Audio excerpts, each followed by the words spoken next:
Spoiler alert, this video may contain plot points from the 1939 movie The Wizard of Oz. Those who have been living under a rock for 100 years, you have been warned. Watch at your own risk. Regardless of my bad comedic principle though, it's been a while since I've touched this movie, but believe me, I did make my mark on it. And so, I'm going to revise my theory on it. If you don't know, a revised theory is where I take one of my much older theory videos and I really improve upon it in every way that I can. And this one's getting redone because of the robot voice in the background, which has held people back from it, and the tiny plot holes I left in it. Ever since I made it, I felt the need to improve on it, so let's do this.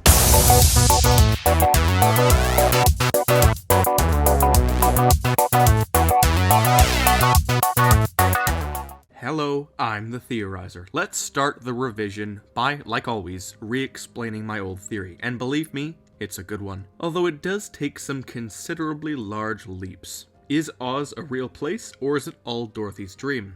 At first glance, her trip is widely considered to be a dream. I mean, come on. There's magic, she gets knocked out by the window, Oz has parallel characters to her friends back home, she wakes up on a bed, and the flying house isn't ripped apart by the F5 tornado. So right off the bat, basically everything we have pushes all of this to be a dream. But there is one nearly impossible detail to come across which flips the board completely. All of the Kansas characters have doppelgangers in Oz, right? The three men back on her farm are found as the Scarecrow, Tin Man, and Lion. Each doppelganger pair are played by the same actors, and both characters each have similar traits. Professor Marvel is the Wizard of Oz, same actor and the same character traits. Her mean neighbor is the Wicked Witch of the West, but there's only one person, other than Dorothy, who doesn't have a parallel, and that would be Auntie Em. You could easily argue that Glinda the Good Witch is her parallel, except she isn't. She doesn't fit the pattern. Auntie Em and Glinda are played by different actresses. Their traits slightly differ as well. Some believe that the reason Glinda was played by a different actress was because the producers wanted someone younger, but here's the thing. Glinda's actress wasn't even a decade younger than Auntie Em's, and the kicker is the difference in their characters. The closest character Em could be is the dead witch beneath the house, and of course Dorothy is the one doing the traveling and wouldn't have a parallel. Know why? Well, I'll come back to that. We need to quickly address something else though. Coraline, the Wizard of Oz, and Alice in Wonderland. I constantly compare these three movies and have dissected them so in-depthly that it was hard for me not to notice something so striking. Each story is sort of based off of the other. They all star an independent, young, female protagonist who travels to a magical and fantastical world where they meet characters who are identical to their friends back home. All three stories leave the audience wondering whether the whole trip was a dream or not. In the parallel world, things start off as magical and amazing, but slowly get more and more dire and spooky. There's always a lovely old mentor woman that loves the main character, but she's revealed to be a lying, manipulative, antagonistic old ruler of the whole land that has a nasty invested interest in the protagonist they were waiting for to come. In Alice in Wonderland, this old hag bag would be the Queen of Hearts. In Coraline, this would be the Beldam. But in The Wizard of Oz, well, we don't know. We need someone who starts off nice, but slowly begins to manipulate, lie, and get things real dire at the end. They must be female and significantly older than the female protagonist. They must be the primary ruler of the world as well. One would immediately jump to say that it's the Wicked Witch of the West, of course, but here's just the thing. She has a parallel back home, the neighbor. And thus, she isn't a real character that lives in this world. She is a doppelganger who was created. Look at how she melts because of water, like a wax creation of some sort. How am I the first to notice this? And notice how the mean green nutcase never lies to Dorothy like the pattern states. She never mentors her, she's always evil right from the get-go. She didn't expect Dorothy to arrive either, but do you know who did? Glinda. If Glinda follows the pattern, and she does, then she should be the true villain. And she is. In Coraline and Alice in Wonderland, who starts as the kind older woman, but lies? The future antagonist. Who doesn't have a real parallel back home? The future antagonist. This is escalating in the creep factor by the second. In The Wizard of Oz, who forces Dorothy to go on a quest to find a useless wizard, to only reveal the truth of the slippers later, after Dorothy nearly died? Who lied about all of this? Glinda. Who has magic that can bring a house in one piece through an F5 tornado? Glinda. Who could have created the doppelgangers of Dorothy's friends by spying on her? Glinda. And who shows up right after Dorothy's house somehow lands directly on one of the villains, Glinda. She's one nasty bitch. So why forcefully bring Dorothy to Oz? The big thing we're missing here is the motives and the plan. Why bring Dorothy? To let the Wicked Witch kill her? Then why'd she let Dorothy return home at the end? What is it with Glinda and Dorothy? And here's the conspiracy bomb I have planted. Glinda let Dorothy go, sure, but only after Dorothy systematically took out Oz's other 3 rulers, the Wizard, the Western Witch, and the Eastern Witch, leaving Glinda as the only one left. The secretly nasty, evil ruler of Oz, taking out the other 3 to leave her as the true ruler. But why get Dorothy to do it instead? Well, Dorothy is the perfect independent female heroine for the job.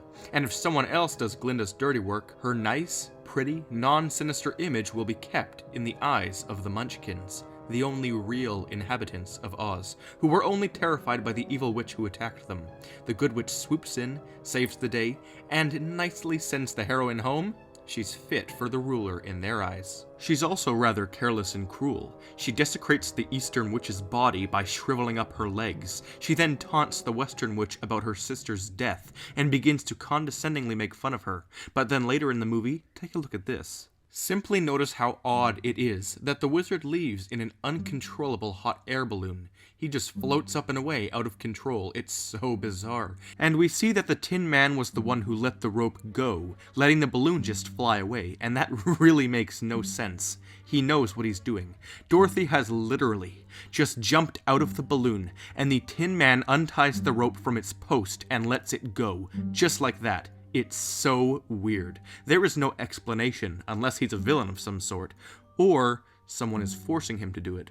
And the only magical person left in all of Oz who could control him would be Glinda.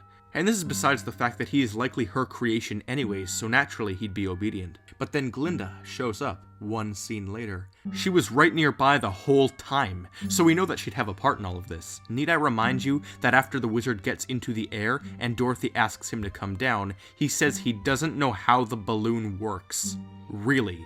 Then why the heck does he have one? Let alone, why would he plan to take it up in the first place? Either he's a pure idiot, he's villainous, or he's obeying someone else. And guess what happens? Yep, Glinda shows up right after. Such a nasty woman. Her plastered on face is so frightening now, not that it wasn't before. I mean, just look at it. She looks like a foundation fondue. Good God, woman, you look like a Fisher-Price toy. But I still hear you saying, Dorothy woke up in her bed, how could she have taken a trip?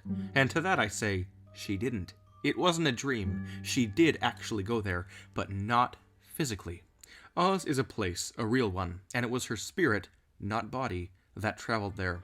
It's still a very real, very heinous land. But why the doppelganger friends? Why would Glinda assume their significance? Well, they were intentionally put there to aid Dorothy on her quest. Notice how bizarre it is that Dorothy walks down a perfectly set road, and right past the 3 people that she just happens to know from home.